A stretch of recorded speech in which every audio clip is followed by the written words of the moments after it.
He is a senior fellow in national security affairs at the American Foreign Policy Council. He is the author of This Time We Win, Revisiting the Tet Offensive, Last in Their Class, Custer, Pickett, and the Goats of West Point, and the now critically acclaimed The Real Custer, From Boy General to Tragic Hero. Jim, welcome back. Hey, Crane. Thanks for having me back. It's always good to talk with you and get your perspective. In fact, as I heard the president's speech today, I was saying, I wish I had more time. So why don't we jump right to it with the president today speaking on a number of issues related to our national security to graduates at West Point. First and foremost, what did you, if you were to grade the speech generally, what grade would you give it? Well, as a speech, I thought it was okay. I read the transcript. I didn't hear him deliver it. But when you look at it sort of as a speech, it was okay. But then when you start to look at the content of it and the context, it really raises some questions about, what exactly is he talking about. For example, he said one of his major themes was we can't use the military for everything. We can't just go in and have military solutions to every problem. That some people think we can, but we really can't. And I'll tell you, Crane, I spent 10 years in the government, the DoD, under the Clinton and Bush years. Department of Defense. Yes. Looking at strategy and doctrine and things like that. I never once heard anybody ever say the military can solve all our problems. I have never, ever heard anyone say that. Really? So I really Wait a second. Well, hold on. Because that, to me, is kind of odd, because the president has mentioned this a number of times, talking about the military being able to, people who believe that. That's the choice. Either invade or do nothing. Jim, what are you saying? Well, yeah, exactly. And the thing is, this talking point got going during the Bush administration when President Bush's critics on the far left kept saying, oh, Bush only believes in force. He doesn't believe in diplomacy or anything else. He just wants to blow things up. And this was never true. And the Bush administration did a lot of things with diplomacy. In fact, the coalition that invaded Iraq was a bigger international coalition than any that President Obama has put together for anything. So to say that Bush was this unilateralist, force at any cost kind of guy, this is their talking point. And ever since then, President Obama has been having a debate with that talking point, not with real people and not with real policies, but with this caricature of the Bush administration's policies. And like I said, I never once heard anyone ever say that the military instrument is the only one that we ever need and can solve every problem. That no president in American history has ever had that as their policy. So, Mr. Obama is good at presenting a straw man that he can easily knock down, but we really need a reality check on that. Well, and an IQ check. If anybody, either they have a ahistorical interpretation of what is of history. I mean, it's just I can't imagine the idea that somebody would say, well, it would be like accusing Bush of rushing to war when there were 17 UN resolutions in Iraq. However you want to feel about Iraq. Oh, I'm sorry, Jim. I apologize. I forgot we're dealing with politics, and we do have actually lowered the IQ for consumption of this nonsense, because it doesn't have to be based in truth. It doesn't have to be based in fact, because you can get away with making ridiculous statements like the president makes with straw man arguments time and time again, and people go, yeah, that's a pretty good speech, or, oh yeah, that makes sense, or, yeah, I understand what he's saying. We really can't do that.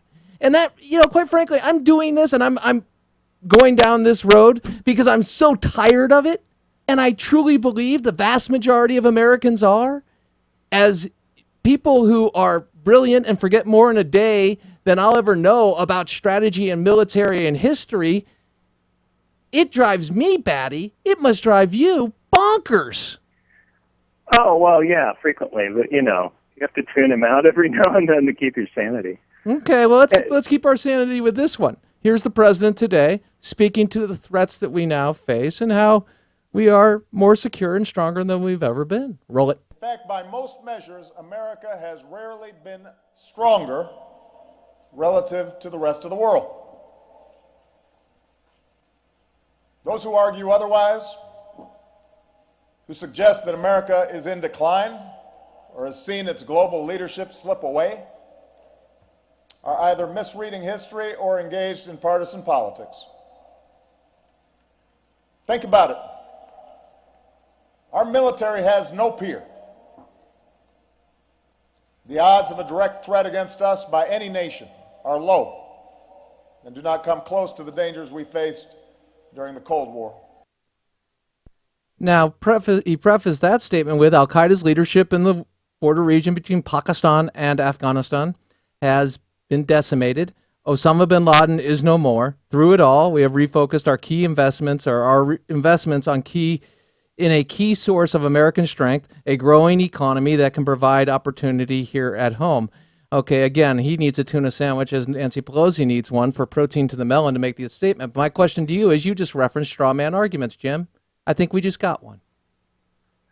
Oh, well, definitely. Particularly when he says that anyone who doesn't agree with him is either ignorant or being partisan. Sounds like a talk show Which is totally not true. He says that we've rarely been stronger relative to other countries in our history. Well, our global share of GDP is in decline and has been in decline for some time. And that really is the source of our power. It's the might of our economy. I think even the president said that in his speech. And relative to other countries, it's going down. So there's one fact right there. He says by most measures, well, okay, not by the most important measure. Our percentage of defense spending relative to the rest of the world is going down. Our reputation amongst other countries in the world is going down. I don't know what other key metrics he wants. We're building down our military forces. We're going to have fewer soldiers. We're going to have fewer Marines. We're scrapping more of our warships. We're canceling plans for new fighters and aircraft. We have fewer space assets. Where exactly are the metrics he's referring to that show an uptick? Because every metric that sort of comes off the top of my head, it looks like everything is headed down. Okay. And part of that can be attributed to the fact that as on the world stage, we're no longer respected because leading from behind has created an incredible security vacuum. The president talked about isolationism and interventionism a little later on in the speech, and here's what he had to say. Roll it. American influence is always stronger when we lead by example. We can't exempt ourselves from the rules that apply to everybody else. We can't call on others to make commitments to combat climate change if a whole lot of our political leaders deny that it's taken place.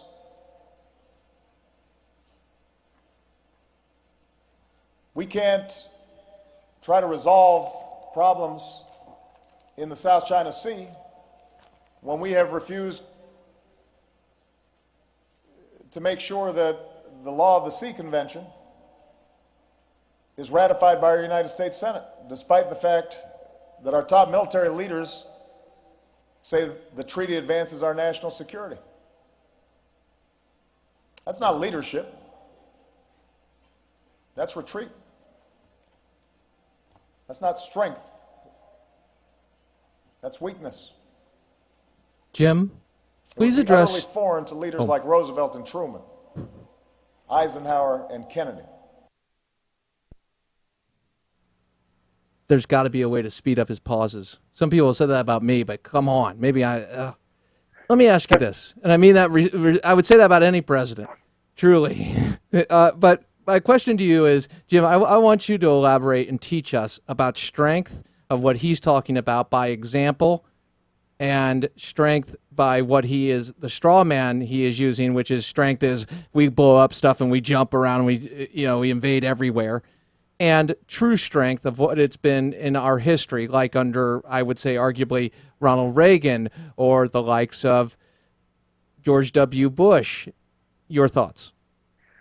Well, I was really interested in his reference to the South China Sea. And for people who may not be following that issue, what's happened there is that China, number one, they occupied a disputed reef off the coast of the Philippines, and they're building some military structure there. And the second thing they did was start drilling for oil or natural gas off the coast of Vietnam in Vietnamese territorial waters. They sank a Vietnamese ship the other day. There have been a couple ramming incidents. There have been riots inside Vietnam. Chinese troops are moving towards the border and so forth. So there's this big crisis going on in Southeast Asia. And who did the president blame for this? He blamed the United States. Did you hear it? In his speech, he said, how can we criticize what's going on in the South China Sea when we haven't passed the Law of the Sea Treaty?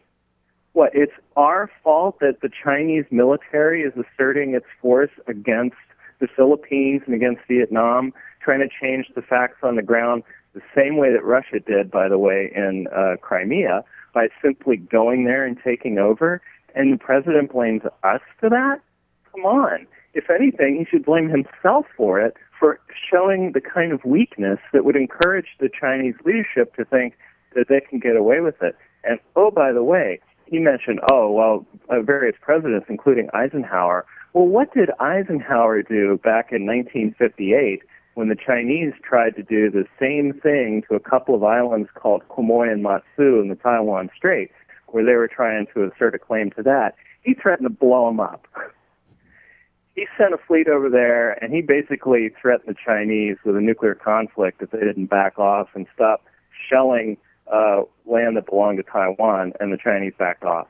Okay, so he can invoke Eisenhower if he wants, but getting back to what he said about those who don't know about history, well, he might want to look that one up. Well said, and bravo. Don't we have a security agreements with at least one of those countries?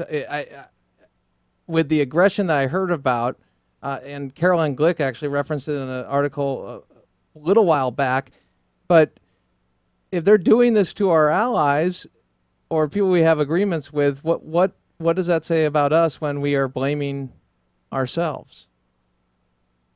Well, it says a lot.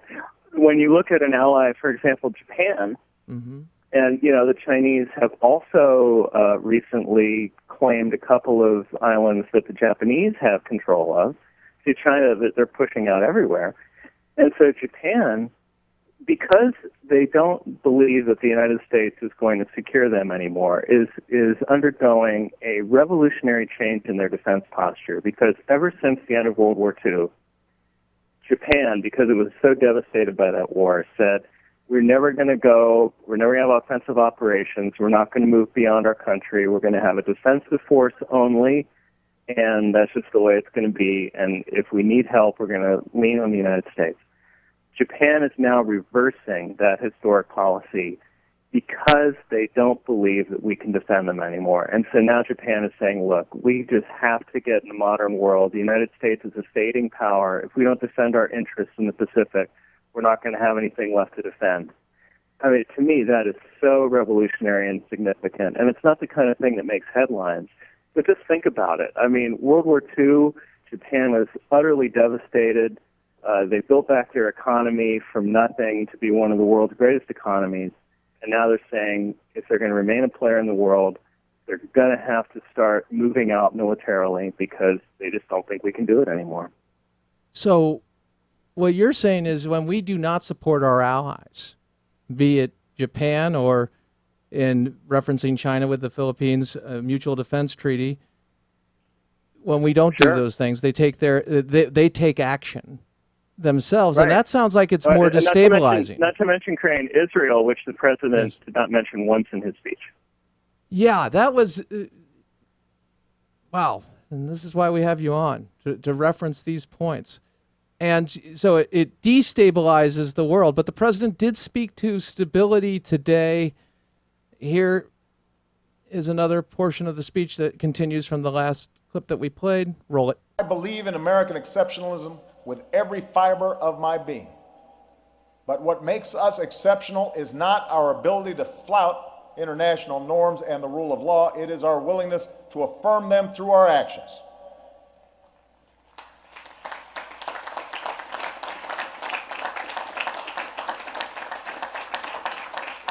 And that's why I will continue to push to close Gitmo, because American values and legal traditions do not permit the indefinite detention of people beyond our borders. That's why we're putting in place new restrictions on how America collects and uses intelligence, because we will have fewer partners and be less effective if a perception takes hold that we're conducting surveillance against ordinary citizens. Jim, I'm not even going to pose the question other than what stood out to you in those remarks and the muffled applause. Oh, yeah, I just need to point out that the person who got the greatest applause all day was the GOAT, the last in his class graduate, as is traditional at West Point. So just let me point it, much greater than the president, so I understand it. What stands out? Well, where can you begin? First, he says he believes in American exceptionalism. And then he said, what makes us exceptional is the extent to which we adhere to international law. Really? It's not our Constitution. It's not our history of freedom. It's not the shining city on the hill of stuff that Ronald Reagan used to talk about. He thinks what makes us exceptional is the fact that we adhere to international law with international organizations that hate us, with countries around the world that have declining respect for us. That's what makes us exceptional. I think he needs to really figure out what American exceptionalism means before he talks about it. So that's one thing that stood out.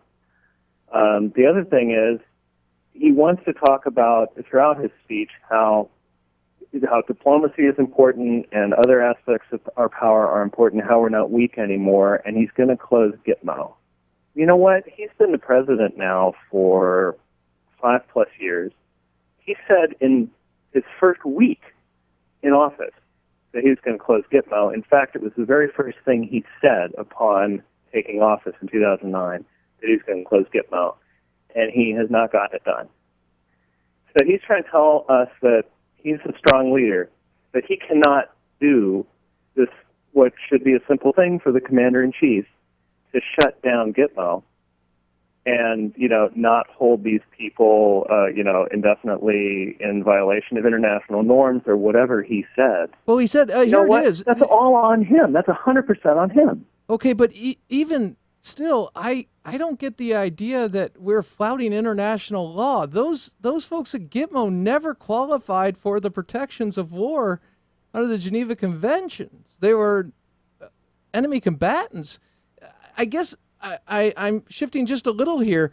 I get the fact that he said he was going to do it, and he, 6 years as president, he hasn't done it. 20 to 30% of them go out and kill more Americans or more innocents once they're released anyway. So, hey, but then I go to the idea that he's accusing us, by the idea of, I believe he's inferring, I believe he's implying, and I'm inferring that he says that, we're flouting law, international law, somehow, to me, smearing the people not only that have served in Gitmo, are serving, but the entire country for the fact of protecting itself against brutal killers. Am I wrong? Yeah, and it's utterly ridiculous to make the charge that this violates international law. There's no international law that's being violated. Even the Supreme Court has upheld the status of Guantanamo as a gray area where we can hold these people. There have been repeated tests of this in the courts of where people have tried to file habeas corpus writs and other things, and none of them have held up. And there's no international court that is condemning us for this. Yes, there are people overseas who have condemned us for this, fine. But in terms of the law, everything's fine. And again, what I get back to is, regardless of Mr. Obama's critique, he sounds like he's, taken a time warp back to 2007 again. He is the president of the United States. He pledged on his first day he was going to close down Gitmo. I don't agree with that decision, but if he's the president, why doesn't he do it? They go, oh, Republican obstructionism. Well, you know what? For 2 years, he had supermajorities in both houses of friendly Democrats, the ones who passed Obamacare. He couldn't get it done then. He's not going to get it done now. But who does that speak to? His weakness, not our country's weakness. His weakness. And again, it is not American exceptionalism that we somehow cave to international opinion or international law. American exceptionalism is American, not international. Let the rest of the world live up to our standards. That's American exceptionalism. Jim, you've pointed out so many things. If you were to write a headline for this speech, and about a minute left, what would be the headline?